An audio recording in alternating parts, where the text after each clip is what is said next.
쳐들어왔습니다. 갑작스럽게 쳐들어왔습니다. 기습 공격입니다. 이스라엘은 준비가 되어 있지 않습니다. 준비할 틈도 없습니다. 준비할 수도 없습니다. 지금 이스라엘 백성들은 미스바에 모여 있습니다. 군사 훈련하려고 모인 게 아니죠. 뭐 군사 작전 진행 중도 아닙니다. 미스바에 모여서 말씀 집회를 하고 있는 거죠. 사무엘의 말씀을 듣고 감동이 되고 은혜를 받아서 회개하며 좀 하나님께 부르짖고 있는 상황이죠. 기회는 이때이죠. 우리는 은혜 받고 있는데, 이스라엘 백성들은 은혜 받고 있는데 블레셋은 뭐예요? 요 틈을 노리고 있다라는 거예요. 블레셋에게는 아주 좋은 기회죠. 이스라엘 백성들은 무방비 상태예요. 그들은 한 곳에 모여 있어요. 싸우려고 모인 것도 아니죠. 전쟁하려 모인 것도 아니에요. 그냥 모여서 말씀을 듣고 기도하고 있을 뿐이죠. 그냥 종교 행사를 하고 있는 거예요. 근데 블레셋은 어떻게 해요? 요 틈을 노리고 있는 거죠. 기회는 요때다. 기회는 이때다. 그래서 공격해 온 거죠. 한 방에 이스라엘을 쓰러뜨릴 수 있는, 이스라엘을 먹을 수 있는, 이스라엘을 기선제압할 수 있는 아주 절호의 찬스인 거죠. 여러분, 세상이 이렇습니다. 세상이 이래요. 세상이 항상 이렇다라는 거예요. 세상은 늘 그렇게 우리를 기습 공격합니다. 역습하는 거죠. 틈을 보고 그 틈새를 노려서 우리가 무방비 상태에 있을 때, 우리가 좀 안정을 취하고 있을 때, 쉬고 있을 때, 좀 평안하다, 잘됐다 하고 있을 때 공격해 온다는 거예요. 여러분, 그래서 주님은 늘 깨어 준비하라 하셨죠. 늘 깨어 준비하라. 시험에 들지 않도록, 사단이 너를 시험하지 않도록, 사단이 너를 공격하지 않도록 깨어 준비하라 하셨어요. 여러분, 베드로 사도는 우는 사자와 같이 다닌다 그랬죠. 삼킬자를 찾는다 그랬어요. 그래서 뭐요? 깨어 있으라는 거죠. 사도 바울은 에베소서에서 이렇게 말씀합니다. 마귀의 관계를 능히 대적하기 위하여 하나님의 전신갑주를 입으라. 우리의 싸움은 혈과 육의 싸움이 아니라는 거예요. 사단과의 싸움이라는 거죠. 공중 권세 잡은 자들과의 싸움이기 때문에 언제나 저들이 공격해 올 때 준비해서, 대비해서 하나님의 전신갑주를 입고 있으라는 거예요. 여러분, 사단의 공격과 사단의 시험뿐만 아니라 주님의 나라도, 하나님의 나라도 갑작스럽게 오죠. 어떻게 온다 그래요? 도적같이. 그날이 도적같이 온다 말씀하셨어요. 여러분, 그래요. 미래는, 우리가 살아갈 그 미래는 불확실해요. 확정되어 있지 않아요. 예측할 수가 없어요. 그래서 통제불능이에요. 그래서 언제나 어떻게 해요? 우리는 준비하고 대비하는 삶을 살아야 하는 거죠. 계속 깨어 기도하라. 깨어 기도하라. 깨어 준비하라. 주님 말씀하시죠. 여러분, 오늘 본문에 블레셋의 기습 공격 작전에 이스라엘은 어떻게 대응하고 있을까요? 그 내용을 보면 좀 의아하고 뜨아하고 좀 어리둥절케 합니다. 좀 당황스럽기도 합니다. 우리 8절 말씀을 한번 보겠습니다. 8절입니다. 8절 이스라엘의 대응입니다. 블레셋의 기습 공격 작전에 이스라엘이 어떻게 대응하는지 보여주는 말씀. 8절 함께 봅니다. 시작. 이스라엘 자손이 사무엘에게 이르되 당신은 우리를 위하여 우리의 하나님 여호와께 쉬지 말고 부르짖어 우리를 블레셋 사람들의 손에서 구원하시게 하소서 하니. 뭐해요? 기도하자라는 거예요. 지금 우리가 싸우려고 모인 것도 아니고, 전쟁하려고 모인 것도 아니고, 군사훈련하려고 모인 것도 아니에요. 지금 우리는 말씀 집회를 하고 있는 거예요. 우리의 신앙을 고치하고 우리의 신앙을 깊게 하고 말씀을 좀 들으려고 모여 있는데 블레셋은 세상을 그렇게 공격해 오고 있죠. 여러분, 갑작스러운 위기 앞에서 성도의 무기는 기도인 줄로 믿습니다. 기도하자라는, 기도합시다라는 거예요. 사무엘에게 우리를 위하여 기도하자, 우리를 위해 기도해 달라라는 겁니다. 하나님 하나님께서 블레셋의 손에서 구원하실 수 있도록 구원케 해달라고 기도 부탁을 하고 있습니다. 여러분, 세상의 역습, 세상의 기습에 성도가 할 수 있는 1차적 무기, 1차적 대응은 기도여야 합니다. 아멘. 다른 어떤 것보다도 기도가 앞서야 돼요. 그 무엇보다도 기도가 앞서야 합니다. 기도가 앞서지 않고 뒤로 가면 안 된다는 거예요. 기도가 후순위가 되면 안 된다는 거예요. 기도로 준비하고 기도로 대응해야 한다는 말씀입니다. 여러분, 때로는 보면 우리 감정이 앞서요. 어떻게 이럴 수 있느냐는 거죠. 화가 나고 분노가 치밀어요. 억장이 무너지죠. 감정이 취해서, 감정이 보조되어서 그 감정을 주체하지 못하고 감정 때문에 주저앉는 경우가 많다라는 거예요. 원망과 불평하면서 어떻게 이럴 수 있느냐라는 거죠. 여러분, 기습적인 위기적 상황에서, 갑작스런 당황스러운 상황에서 감정이 앞서면 망하는 거예요. 절대 감정에 흔들리거나 감정을 앞세우면 안 됩니다. 뭐예요? 죄송합니다. 뭐 냉수 마시고 속차리라는 말씀처럼, 얘기처럼 냉철한 이성이 필요한 거예요. 냉정해져야 돼요. 아주 똑해져야 되는 거죠. 생각하셔야 되는 거예요. 지금 상황을 직시 해야 하는 겁니다. 감정에 흔들리면 안 돼요. 여러분, 어떤 사람들은 경험을 앞세워요. 과거에 그렇게 했으니까, 늘 해왔던 대로 그렇게 해왔으니까 자신의 경험을 붙들고 경험에 의지해서 똑같은 방법으로 하려고 해요. 대처하려고 해요. 그런데 상황이 똑같을 수 있나요? 상황은 늘 변하잖아요. 여러분, 세상이 얼마나 빠르게 변해갑니까? 급변해간다 그러죠. 급변해가. 지금 시대는 초고속 시대잖아요. 초고속 시대.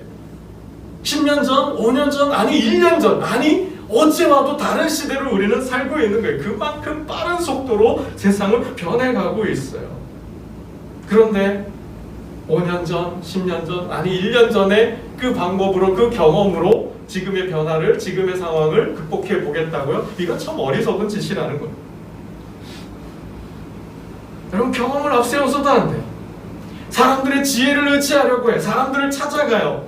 정말 호들갑 떨면서 이 사람 저 사람 다니면서 내가 이런 일을 당했고 이런 어려움이 있다고, 나 어떻게 하면 좋겠냐고 동네방네 다니면서 그냥 시끄럽게 하는 거죠.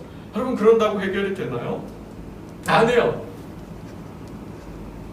그렇게 사람들의 지혜를 구하기보다 먼저 하나님께 기도로 나아가야 한다는 거예요. 감정적으로 화가 일어날 수도 있고 원망과 불평이 들 수도 있어요.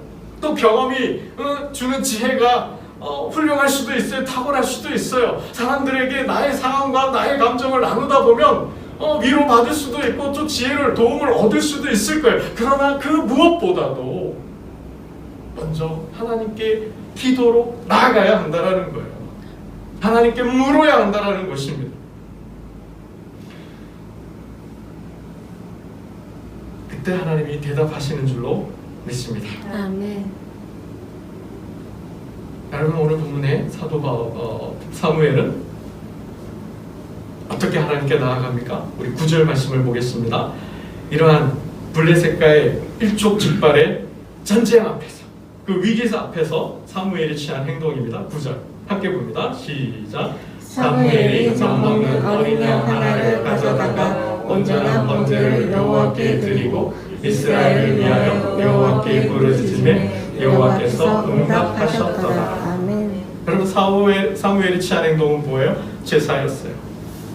어린 양 한 마리를 잡아서 번제로 하나님께 드렸대요. 그리고 부르짖었답니다.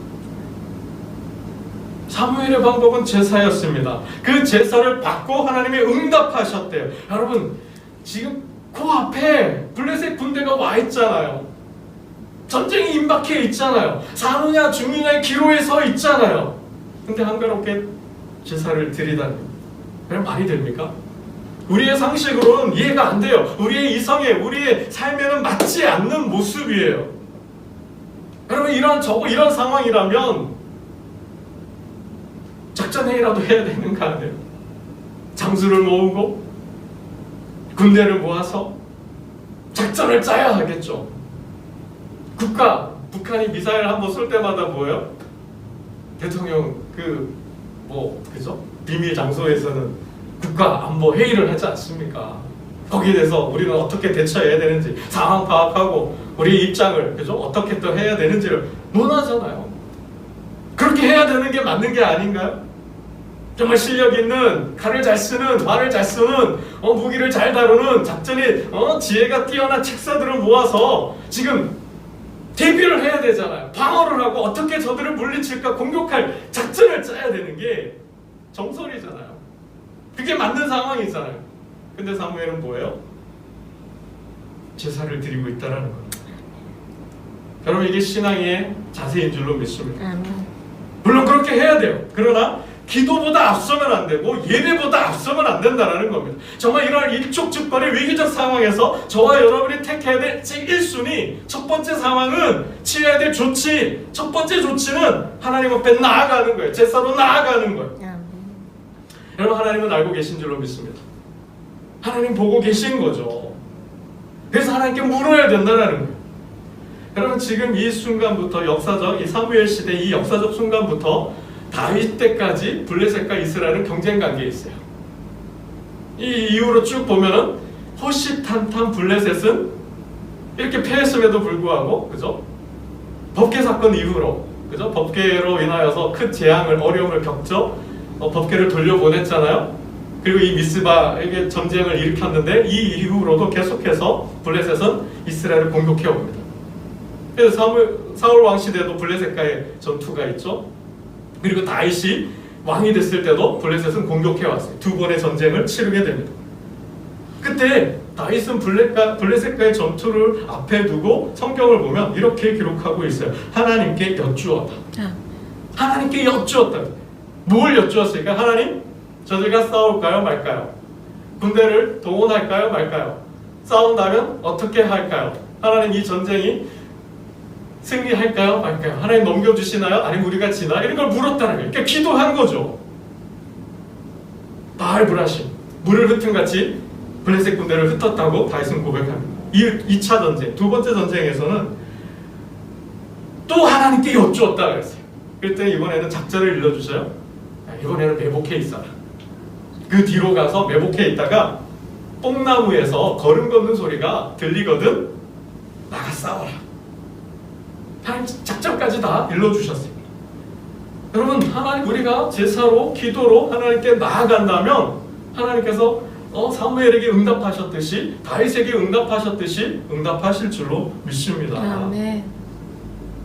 여러분 오늘 본문에 어떻게 응답하셨을까요? 하나님 응답하셨는데 그 제사를 받고 어떻게 응답하셔요? 우리 10절 말씀을 한번 보겠습니다.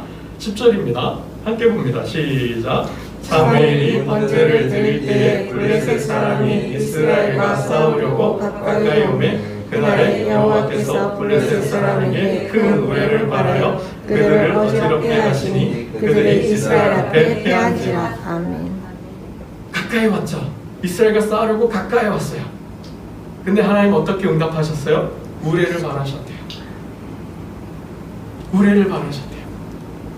여러분 이스라엘의 역사에서의 전쟁 사상은 뭡니까? 여호와의 전쟁이잖아요. 전쟁은 하나님의 것이죠. 하나님께 속한 거예요. 하나님께서 싸우시는 거죠.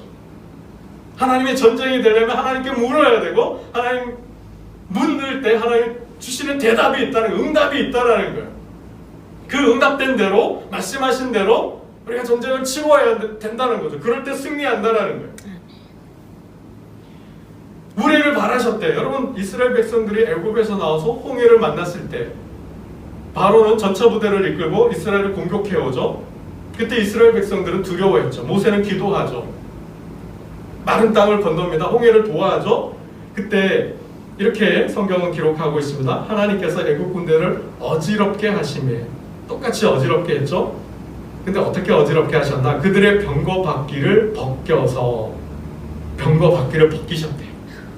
달리기가 어렵게 하신. 이스라엘 백성들이 건너가고 지금 그 홍해로 들어갔어요. 전차가 들어갔는데 병거 바퀴를 빽뿌리신 거예요. 그러니까 앞으로 나아가지 못하게 한 거죠. 그리고는 어떻게 해요? 이스라엘 백성들이 다 건넌 다음에 모세가 딱 보니 뭐예요? 그들이 바다 한가운데 있는 거죠. 물을 덮어버리시는 거죠. 여러분, 하나님의 전쟁을 보면 하나님은 하나님의 군대로 움직이셨어요. 여리고 전쟁에는 군대 장관을 보내시죠. 군대 대장을 보내시잖아요. 여호사밧이 아람과 모압과 싸울 때는 뭐예요? 복병을 두셨다 그랬어요. 히스기야가 아수르를 공과 싸울 때는 나가지 못하게 하시고 여호와의 사자 천사들을 보내서 단 하룻밤 만에 18만 5천 명을 다 쓸어버리십니다. 정말 이 동화 같은 신화 같은 이야기죠. 여러분, 기드온이 미디안과 싸울 때 하나님께서 전략을 주시잖아요. 어떻게 싸워야 할지 방법을 일러주시잖아요. 어떻게 싸우라 그래요? 300명을 데리고 나가라 그러죠. 그 300명의 손에 뭘 주시나요? 그들이 뭐 자살 특공대도 아니고, 그죠? 뭘 주시나요? 나팔, 항아리, 그리고 횃불. 여러분, 하나님의 전략을 보세요. 굉장히 고도의 고차원적인 전략이죠. 저들이 자고 있는 틈에 300명을 통하여서 나팔을 불게 하고 횃불을 들고 항아리를 깨르면서, 그죠? 소리를, 자중질환을 일으키게 하시잖아요. 여러분, 아이성 전투는 어떻게 해요? 아이성 전투에 패하고 난 다음에 하나님께서 여호수아가 하나님께 기도했더니 어떻게 싸워야 할지를 알려주시잖아요. 유인 작전과 매복 작전을 쓰게 하시잖아요. 성 뒤에 군사들을 매복시키고 또 한 무리는 앞으로 싸우는 척하다가 지는 척해가지고 뒤로 빠져나올 때 성을 공략하고 그 성을 빼앗아.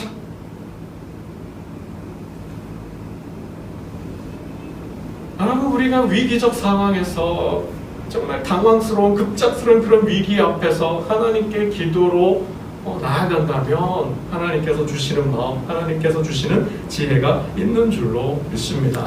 여러분, 그래서 그 어떠한 것보다도, 감정보다도, 경험보다도, 어떤 세상의 지혜보다도 우리가 하나님 앞에 나아가야 하는 이유가 여기에 있다는 거예요. 우리가 제사로, 기도로, 제사로 나아가면서 하나님께 부르짖는다면 하나님 주시는 그 고도의 고차원적인 생각의 지혜가 있다는 거예요. 여러분, 그걸 붙들고 우리가 세상과 싸워야 한다는 거죠.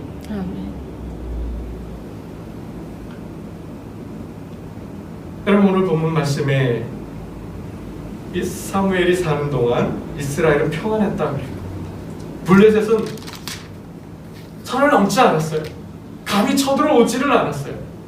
여러분, 이것이 사무엘을 통한 이스라엘에게 주신 하나님의 축복입니다.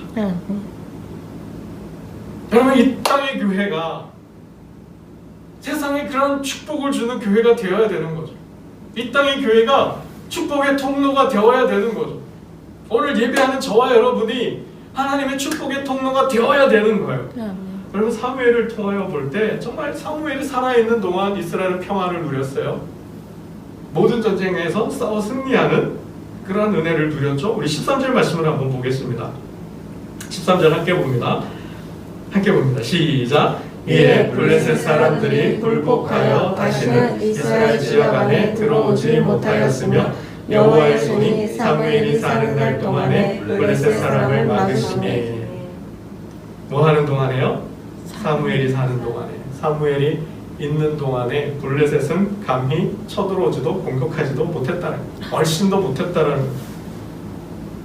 여러분, 이러한 영광이, 이러한 역사가 교회를 통해 드러나야 돼요. 오늘 예배하는 저와 여러분을 통하여 이러한 하나님의 영광의 축복이 세상에 흘러가야 한다는 거예요. 아멘. 여러분, 이스라엘 백성들을 왜 하나님 택하셨어요? 왜 부르셨어요? 모든 민족과 열방으로 하여금 뭐 하도록? 복을 받게 하려고. 그게 아브라함과의 약속이었잖아요. 그게 이스라엘 백성들과의 약속이었잖아요. 내가 너희들을 택한 것은 제사장 민족으로 삼아서 너희를 통하여서 세상 모든 민족과 열방이 복을 받게 하는 거죠. 그 복이 뭐예요? 평화잖아요. 전쟁이 없는 세상, 평등한 세상, 서로를 위하는 세상, 그런 세상을 만들려고 하나님 이스라엘 백성들을 택하셨잖아요. 그럼 오늘 마찬가지죠. 저와 여러분을 택한 것, 이 교회를 세운 것, 이 땅의 교회를 세운 것은 그 하나님의 영광이 드러나도록, 그 하나님의 복이, 저 하늘의 복이 이 교회를 통하여서, 이 땅의 교회를 통하여서 하나님의 백성들을 통하여 흘러가게 하는 거죠. 그래서 저와 여러분이 가는 곳에는 가정이 천국으로 바뀌어야 되고, 직장과 일터가 천국으로 화하는 역사가 일어나야 되고, 그 누구를 만나든지 화목하고 그렇죠? 화평케 하는 역사가 드러나야 한다는 겁니다. 내가 받은 복이, 내가 받은 은혜가, 그 크신 능력이 나를 통하여 저들에게 흘러가야 되는 거죠. 그게 택하신 이유고 부르신 이유라는 겁니다. 여러분 가만히 생각해보면 오늘 하나님께서 정말 이렇게 다급한 일촉즉발의 위기 상황에서, 갑작스러운 위기 상황에서 정말 왜 예배를 드리게 했을까? 왜 기도하게 하셨을까? 그건 예배에 힘이 있음을 믿게 하려는 하나님의 작전인 줄로 믿습니다. 아멘. 하나님을 예배하는 자를 하나님께서 강하게 하신다는 것을 보여주고자 하신다는 겁니다. 정말 예배를 잃어버린 자들에게 정말 하나님 예배의 힘을, 예배의 능력을, 예배의 권능을 하나님 보여주시고자 하는 하나님의 의도라는 것입니다. 아멘. 여러분 준비된 자는 하나님께서 쓰시는 줄로 믿습니다. 아멘. 세상에 역습해 올 때, 세상에 갑작스럽게 기습 공격해 올 때 준비된 자는 당황하지 않습니다. 준비된 자는 두려워하지도 않습니다. 준비된 자는 절망하지도 않습니다. 오히려 그 위기를 기회로, 정말 그 슬픔을, 그 절망을 소망과 영광으로, 능력으로 바꾸는 줄로 믿습니다. 무엇으로 준비해야 될까요? 무엇으로 우리는 하나님의 축복의 통로가 될 수 있을까요? 항상 기도하고 깨어 기도하며 말씀을 듣고 예배로 나아가는 자는, 그렇게 준비된 자는 이 땅에 하나님의 복을, 이 땅에 하나님의 나라를 세우는 줄로 믿습니다. 하나님은 준비된 자를 도우시고 준비된 자를 지혜를 주시고 권능을 주셔서 이 세상을 이기게 하시는 줄로 믿습니다. 아멘. 정말 예배하는 자, 예배하는 강자, 예배의 강자가 되시고 정말 예배하는 자가 되어서 이 땅에 하나님의 능력을, 기적을, 하나님의 나라를 세워가는 저와 여러분 되시기를 주님의 이름으로 축원합니다. 기도드리겠습니다. 아버지 하나님, 블레셋